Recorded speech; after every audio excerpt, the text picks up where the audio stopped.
అప్పుడు మల్లన్న దేవుడు శివపూరి పట్నం వచ్చే వరకల్లా చిత్తు బొత్తయి ఉన్నది. ఎక్కడ పోయిరు నా దేవతలని అటు ఇటు చూసే వరకల్లా పుట్ట కనిపిస్తుంది.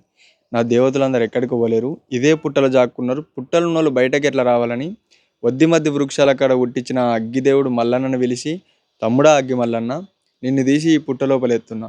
దేవతల గడ్డం కాలద్దు, మీసాలు కాలద్దు, ఎడలేని ఉబ్బెరపోత పుడితే ఆ ఉబ్బెరపోతకు దేవతలందరూ బయటకు రావాలని దివనార్తి పెట్టి అగ్గిమల్లను తీసి పుట్ట లోపల ఎత్తాడు.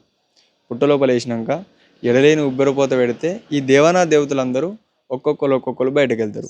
బయటకు వెళ్ళినాక ఆ నాయన్న జంగమయ్యని దగ్గర పిలుచుకొని, నాన్న జంగమయ్య, నాకు దగ్గర పిల్లని చూస్తా అని చెప్పి నువ్వు ఇక్కడ ఈ పుట్టకన్నం లోపల ఏం చేస్తున్నావేనంటే, కొడుకా రారాజు మల్లయ్య, నీకోసమనే పిల్లని చూడటానికి భూలోక నగరం పోయినా, ఆ భూలోక నగరం లోపల నీకు దగ్గర పిల్ల నాకు దొరకలేదురా అని చెప్తాడు. అంటే అప్పుడు ఆ రారాజు మల్లయ్య, నాన్న జంగమయ్య, నేను రేణుకా ఎల్లమ్మతో ఎరక చెప్పించుకొని బలిజొల్ల పట్నం పోయి బలిజ మేడలమ్మను పెళ్లి చేసుకున్నా.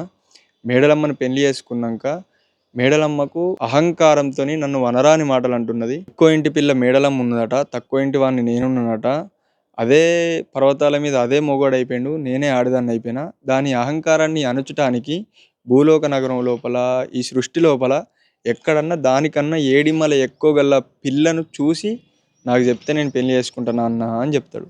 అప్పుడు శంకరుడు పంచంగాల కట్టదీసి పాల నేత్రుల గడిగి కలియాపరెప్పల కమ్మలిప్పి చంద్ర పెదవులతోని ఆ కమ్మలు చదువుకుంటా ఎక్కడ మేడలమ్మ కన్నా ఎక్కువ ఏడిమ్మల ఎక్కువ గల్ల సిరి ఉన్నదని మొత్తం చూసిండు. చూసే వరకల్లా భూలోక నగరం లోపల గొల్లలు అంటే గొల్లలు ఏలేది నెల్లూరు పక్కన సల్లూరు, సల్లూరు పక్కన దొనకొండ పట్టణం లోపల 1,000,000 గొల్లలు ఉన్నారు. అదే పట్టణం లోపల ఉన్నటువంటి కనకారేపల్లి పట్టణం లోపల అత్త మాధవస్వామి మామ మారబోయుడు అన్న బిడ్డ ఉంగురపు ఎంటికల బొంగురపు శిరస్సు కలిగిన ఉప్తమైన గొల్లకేతం ఉన్నది. ఈ పిల్ల అయితేనే మేడలమ్మ కన్నా ఏడిమ్మలు ఎక్కువ గల్ల పిల్ల, ఈ కేతమ్మనే ఉన్నది కానీ ఈ సృష్టిలో ఇంకొక ఆడపిల్లనే లేదురా కొడుక అని ఈ శంకరుడు మల్లయ్య దేవునితో చెప్తాడు. సరే పర్వాలేదు నాన్న, ఇప్పుడే ఈ క్షణమే నేను వెళ్ళిపోయి ఆ గొల్లకేతమ్మను పెళ్లి చేసుకుంటా అని పోయినప్పుడు శంకరుడు ఆపి, నువ్వు ఈ ప్రకారంగా గొల్లల పట్నం పోతే నీకు పిల్ల దొరకది అని చెప్పి మల్లయ్య దేవుణ్ణి ఆపుతాడు. దీని తర్వాత ఏం జరిగిందో నెక్స్ట్ వీడియోలో చూద్దాం. జై మల్లికార్జున స్వామి.